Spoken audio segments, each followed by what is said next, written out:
Stai singură la geam și afară plouă, îți cuprins tâmplele calde cu mâinile amândouă și aștepți noaptea grea, un gând bun de undeva să-ți aprindă în ochii negri prima stea.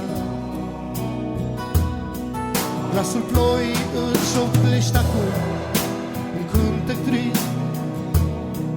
Tu nu știi că eu te aștept, tu nu știi că exist, dar speranța-mi va purta pașii cu puterea sa către norul unde e fereastra ta.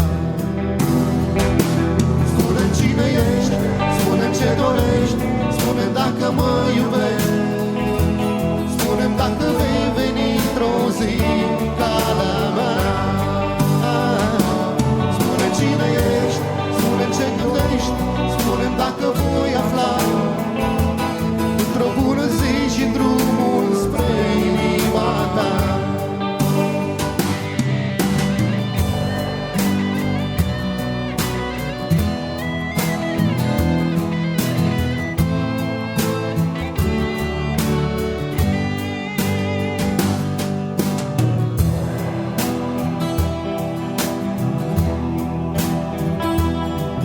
Glasul ploii îți șoptește acum un cântec trist.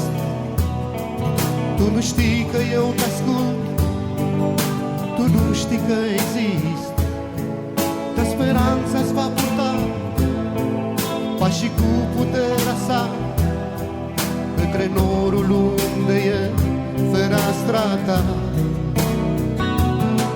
Tu stai singură la geam și afară plouă, îți cuprins tâmplele calde cu mâinile amândouă și aștepți noaptea grea, un gând bun de undeva să-ți aprindă ochii negri prima stea.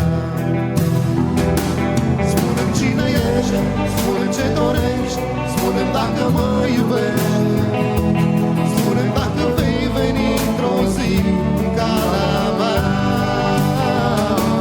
Spune-mi cine ești, spune-mi ce gândești, spune-mi dacă voi afla într-o bună zi și drumul spre inima ta.